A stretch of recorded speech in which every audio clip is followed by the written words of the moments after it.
نتعرفوا معاه مباشرة مع سي عبد الكريم حمداوي، مدير المركز الفني للتعبئة والتغليف باكتيك. أهلا وسهلا. صباح النور، اهلا وسهلا، مرحبا. نهارك اسعد الايام. سي عبد الكريم، حكينا برشا على الباكتيك، حكينا على المجهودات اللي قاعدين تقوموا بها. بدايه نحب نقول لك شكرا لتلبيه الدعوه رغم الاكراهات، رغم الظروف العائليه. ربي يرحم عمك وان شاء الله ربي يرزقكم الصبر، ولكن هذيك هي الاعباء الخدمه، ما نجمش. حبيت نختم العام الحقيقه بالحديث على النجاحات. ربي يرحمه. ربي يرحمه وينعمه وياخذ بخاطرك كوثر، مشكوره جدا. العفو. كل التعازي بطبيعه الحال لآل حمداوي، وان شاء الله بالنجاحات. معناها ديما كي نحكيو نقولوا فلان يرحم والديه على الشيء اللي قاعد يقدم فيه، دونك يرحم والديك والدين الناس الكل اللي قاعدين يخدموا في البلاد. نحكيو على المسابقات اخيرا وليس اخيرا. نهار الجمعه اللي فاتت كان تبعها زميلنا عفيف الفريقي، وحكينا على تتويجات بالجمله الحقيقه من خلال المناظره الوطنيه. مجموعه هي من المناظرات الحقيقه، ولكن نبداو بالمناظره الوطنيه لاحسن عبوه. صحيح. وبارك الله فيك أخت كوثر، تحية طيبة للسادة المستمعين والمستمعات الكل. استغل الفرصة متاع نهاية العام وإن شاء الله بداية عام جديد، باش نتمنى لهم عام جديد إن شاء الله مبروك عليهم وعلى أهلهم. إن شاء الله العام 2023 يكون عام مختلف على الأعوام اللي سبقت الكل، يعني فيها ربما بعض الصعوبات. تحية ليهم. فعلا هو الحقيقة نهار الجمعة اللي فات 23 ديسمبر 2022 هو كان أحسن خاتمة لسنة 2022 بالنسبة لنا والمؤسستنا والباكتيك. هو كان يوم خليني نسمح الروحي باش نقول يكتب بماء الذهب في سجل الباكتيك. كان يوم احتفالي بامتياز، احتفالي لمنجزات، لإنجازات، لنجاحات.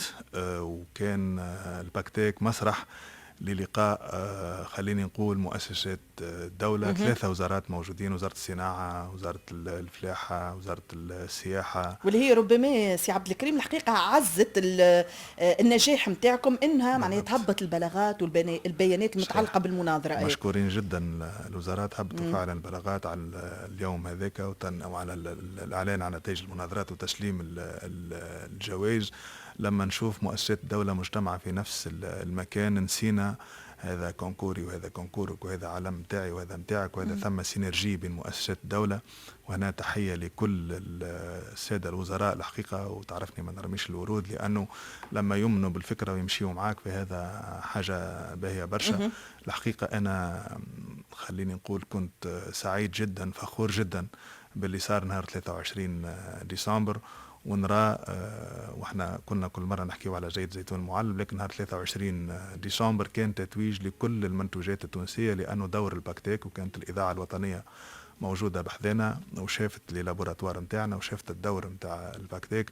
والخلاصة اللي خرجنا بها الناس الكل إنه الباكتيك المركز الفني للتعبئة والتغليف دوره هو تثمين كل المنتوجات التونسية. والمناظرات هذه هي تخرج لنا أحسن ما تم وصارت التتويجات. ولهنا للناس اللي تسمع فينا الباكتيك معناه أي عبوة تلقوها سواء في مساحة كبرى ولا عند العطار ولا أي في بلاصة حتى في مجال الصناعات التقليدية راهي تمر بالضرورة عبر الباكتيك. بارديفو تتعدى بالباكتيك، خاصة في موضوع السلامة الغذائية. العبوات اللي فيها مواد غذائية لكن ما فيش حتى كلام، لأنه ثم دي زيكزيجونس ريغلومونتير، ثم دي نورم معناها قواعد عالمية تبدا مفروضة.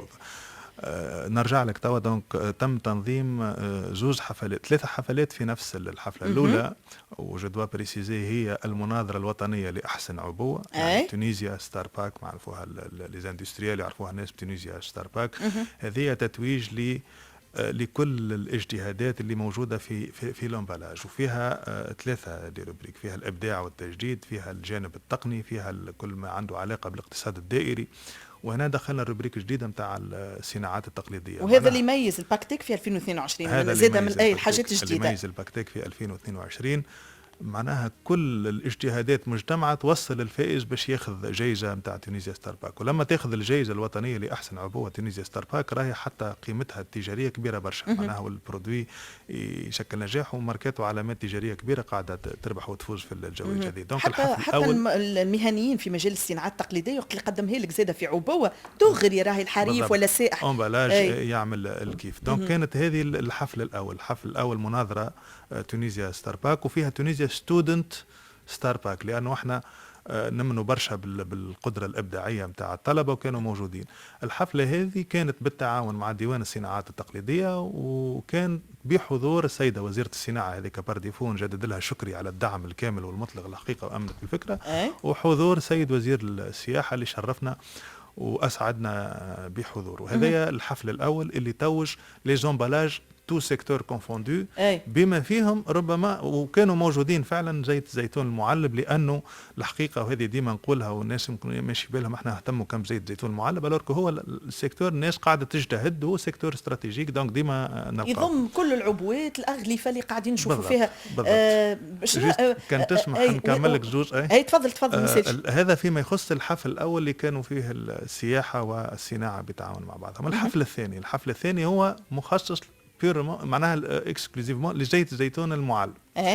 شنو اللي فيه الحفل الثاني؟ الحفل الثاني هو فيه الجائزة الوطنية لأحسن زيت زيتون معلب، ونحب ربي ديما نأكد على أحسن زيت زيتون معلب، مش أحسن زيت زيتون في المطلق، لأنه إستوار كاملة في زيت الزيتون ونصدروا فيه جودة عالية ومع ذلك صدروا فيه سائب.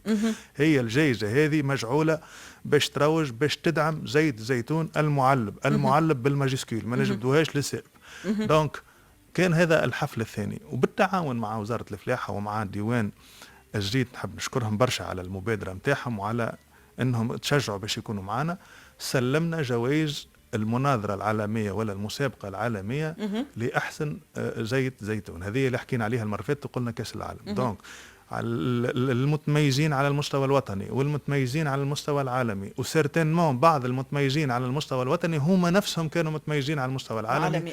اجتمعوا في نفس الحفل في نفس اليوم بإشراف وزيرة الصناعة مشكورة مرة أخرى، بوجود السيد وزير الفلاحة نشكره برشا كان وتم تتويجهم في الباكتيك في وقاعدين نشوفوا في الصور مشكور هذا نتاع الحفل الأول محليها تصويره الحقيقة من نجم نقولوا كان بالحق من أحلى ما صار في 2022 بالضبط. دونك الحفل الثاني، الحفلات الزوج هذا صاروا والتتويجات هذا من كلهم صاروا في مقر الباكتيك، وهذا يخلينا نشعروا بالفخر وبالاعتزاز، والحقيقة نوع من الاعتراف جدا لنجاح المؤسسة في أن تكون لوكوموتيف في خاصة على المستوى العالمي، خاصة في مجال النهوض بزيت الزيتون المعلب. ولا هذوما هاليوم أنا الحقيقة ممكن أصريت برشا على يوم 23، لأني ما نخفيش وما نجمش معناها ما نعتزش بنجاح اليوم هذاك بالذات، وبزادا لما يكون في الباكتيك والنوتوريتي نتاع الباكتيك تهمنا برشا، ونجاح المؤسسة هو من نجاحنا احنا الكل بالضرورة. الحقيقة معناها باكتيك ولينا نحكيو عليه توا ولا يوصل للتوانسة، ولينا نحكيو على زيت زيتون معلب، على مجموعة كبيرة من المواد المعلبة كما قلنا اللي هي بالضرورة تمر عبر الباكتيك. زاد مناظرات وطنية كبيرة برشا الحقيقة. هل انه المنافسة كانت شديدة؟ كانت فما صعوبة في عملية الانتقاء والاختيار؟ خاطر انت وريتني العبوات، انا الحقيقة في بالي هذوكم اللي ربحوا، قلت لي لا راهو هذوما معناها فيهم اللي يربحوا فيما بالضبط. للأسف اللي لا وإن شاء الله ربحين الكل بطبيعة الحال. هو خليني في بقعة المنافسة نقول مجال الإبداع كبير برشا، خلى كل امبالاج ينسيك في الآخر. كنت نوري فيك في التصاور، شوف الناس اللي شاركوا معنا معناها ماذا بك تعطيهم الكل جوائز وميداليات. والحقيقة وتعرف البرودوي هو راهو الامبالاج مع يعطي هو اللي يخلي الديسيزيون الاولى نتاع الاشا. كي تدخل المساحه كبرى ولا تدخل المجازان يدخل يعرضك برودوي يحوس وحده ويعرضك الامبالاج نتاعو. دونك والحقيقه قاعدين نشوفوا في لو سيكتور قاعد يجتهد برشا في موضوع الامبالاج، واحنا شاركنا معنا لي جيتيديون المدرسه العليا لعلوم وتقنيات الديزاين، ونحكيو على الديزاين. عندها تاريخ من المشاركه معاكم المره اللي فاتت حكينا عليها الحقيقه. معنا يمكن قلت اسمها مش افيك بريسيزيون، ولكن الاستاد. دونك الحقيقة باب الاجتهاد والإبداع في موضوع الامبلاج مفتوح على مصراعيه. وكي تشوف الباكتيك وكان معنا سي حمدي موجود على عين مكان وسي عفيف وصور وشافوا الحقيقة الإبداعات موجودة. الامبلاج قاعد يتنوع قاعد يتطور، ولكن ثم زاد ناس مختصين. الجيري نتاعنا كبير برشا العدد، ما احنا كي تشوف معناها اللجنه نتاع التقييم تبارك الله معناها عدد كبير، أي. فيها خبراء وفيها ناس اساتذه وفيها من القدماء نتاع الباكتيك، يخليوا الاختيار، والاختيار زاد مبني على الجماليه كما قلنا، على التصميم، مبني على الامور التقنيه. تعرف معناها لي زومبالاج اللي باش يفوزوا بالجوائز ولا اللي يشاركوا يتعدوا باللابوراتوار نتاعنا ويكونوا فالابل باش يكونوا موجودين في دونك الفائز. ونلخص، الفائز بميداليه ذهبيه او فضيه او برونزيه او حتى سيرتيفيكا في تونيزيا ستار باك راهي فخر كبير ليه، وليزاندستريال خاصه يعرفوا قيمتها كالنجمه نتاع تونيزيا ستار باك لما تكون لاصقه على البرودوي، عندها قيمه كبيره برشا، ضمانه للجوده، واصلا يضمنوها في الاشهار اللي يعملوها صحيح، مضمنه في الاشهار وما تلقاها على البرودوي، عندها قيمه تسويقيه كبيره برشا. طيب مرورك زاد اليوم بحذنا ماناش باش نفوتوا نحكيو على المسابقه العالميه ماريو سوليناس سي عبد الكريم. هو بالضبط كيما صارت تونيزيا ستار باك تتويج اللومبالاج على المستوى الوطني، كيما صار التكريم نتاع زيت الزيتون المعلب المناظره الوطنيه، حتى هذه زاده مناظره تري سيليكتيف ويفوزوا بها، معناها فيها ديزيكزيجونس كبار، واللي يفوزوا بها هما نفسهم اللي يمشيوا للعالميه. استغلينا الفرصه وتزامنت مع تكريم ولا مع فوز توانسة في ماريو سوليناس لأول مرة سنة 2022، فتم تكريمهم في نفس الحفل هذايا. ماريو سوليناس هو ربما أحسن تتويج لتميز لزيت الزيتون التونسي، زيت الزيتون التونسي المعلب في العالم، لأنه سنة 2022 تقريبا حطمنا كل الأرقام القياسية. وتتذكر كنت ديما نقرن بفوز زيت زيتون المعلب بالميداليات مع نجاحات أنس جابر. زيت الزيتون التونسي المعلب السنة بصراحة 2022 و 2021 زادة الأرقام القياسية الكل حطمناهم، وصلنا في التوب 10 في العشرة الأوائل في العالم على مستوى عدد الميداليات. 2021 قفلناها ب 214 ميدالية كاملة في المناظرات العالمية الكل. 2022 فزنا بعدد كبير، يمكن توا انا با انكور اريتي لو نومبر، فزنا بعدد كبير في اقوى المناظرات. زاده جات ماريو سوليناس باش تكون احسن خاتمه، لانه ماريو سوليناس تبقى اقوى جائزه، اقوى مسابقه يشرف عليها شكون؟ يشرف عليها الكوي، معناها المجلس الدولي للزيت. تونس كانت موجوده وبنصيب الاسد وتربح 6 ميداليات كامله، هذا حاجه كبيره برشا. وهكا علاش اصرينا انه يتم تكريم الفايزين مره اخرى في الباكتيك. وهنا نشكر التعاون اللي صار بيننا بين وزارة الصناعة ووزارة الفلاحة، بين الباكتيك وديوان الزيت، باش نعديو ان ميساج اللي انا هذا باش نحب نركز عليه، ونحب حتى انتوما وحكينا فيه في الاوف، هو لا سينرجي بالماجيسكول بين مؤسسات الدولة. المؤسسات الكل تنجم تتعاون مع بعضنا، وكل وقت نخدموا مع بعضنا نعملوا نتائج باهية، وهذا اللي صار. ونريت هذه مؤسستي وهذه مؤسستك وهذا كونكور. لا كلنا شركاء في النجاح، كلنا شركاء فينا نوصلوا بلادنا. ما نعرفش يظل يجاوبني على سؤال شنو قعدت في البال من الباكتيك 2022 ابرز عنوان باكتيك 2022. خليني نقول بكل لطف وبكل تواضع، هي سنة التميز والامتياز، بكل فخر وبكل غرور، مادام خدمنا على رواحنا. قول سي عبد الكريم. بكل اعتزاز. كانت سنة مميزة على المستوى الوطني. المؤسسة متاعنا منورة وتعمل كيف وقاعدة تخدم في خدمة كبيرة برشا. على المستوى العالمي حدث ولا حرج، كنا موجودين في دبي بتلك المشاركة المتميزة الكبيرة، كنا موجودين في نيويورك في أمريكا وكانت المشاركة كبيرة ومشرفة جدا لتونس، كنا متابعين لكل المناظرات الدولية واللي كان تونس وزيت الزيتون المعلب يفوز. على مستوى يعني أنا شو نقول في كلمة واحدة، لو باكتيك ريون الانترناسيونال في 2022 أكثر في 2023 إن شاء الله، أكثر في 2024 بالضبط. نمشيو للتطلعات نتاع 2023 باش نختموا بها. ربما 2022 برشا نجاحات. صعبت عليكم الرهانات في 2023؟ بالعكس مش صعبت علينا، حلت لنا الطريق والباب على مصراعيه، لأنه احنا متعودين بالنجاحات الحقيقة. خليني شوية مش غرور، أما خليني نكون اوبتيميست، خاصة في ظل هالوضع هذايا. في ظل الوضع هذايا ديما بصيص الأمل ديما يبدأ موجود، والضوء ديما موجود.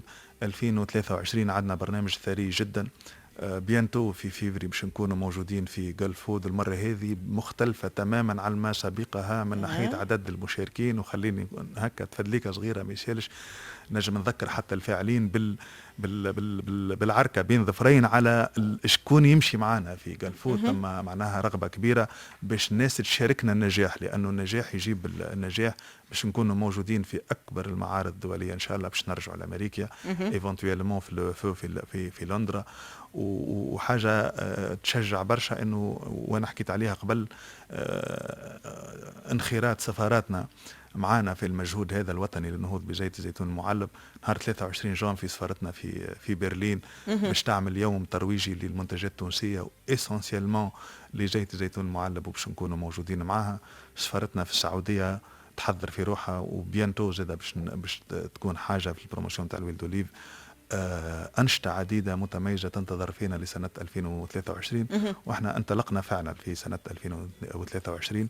حبيت زاد إنه بون نوفيل على المستوى الوطني. تونيزيا ستار باك اللي كانت تصير كل عامين، توا قدرة ربي 2023 تونيزيا ستار باك باش تكون موجودة بكونسيبت آخر ديفيرون، وإن شاء الله نبنيو على النجاح متاع 2022. دونك جو لونس توا هاو مازلنا احنا ما اون با انونسي الحقيقة لي اندستريال. راهو تونيزيا ستار باك 2023 إن شاء الله باش يتم فتح المناظرة، باش يكونوا فيها دير بريك جديد، باش يصير تغيير، وباش تكون المسابقة أشد شوية، وباش نراو برشا مفاجآت صارة إن شاء الله. كل التوفيق، كل الأماني الجميلة، وشكرا لكم على معناها هذه بصيص لمل اللي خليتوه لنا، إنه مؤسسة وطنية تراهن على النجاح أو بالأحرى النجاحات وتحقق بالحق امتياز جيد جدا. شكرا لك سي عبد الكريم الحمداوي ولكل أبناء المؤسسة الحقيقة اللي ثناوا الركبة وخدموا.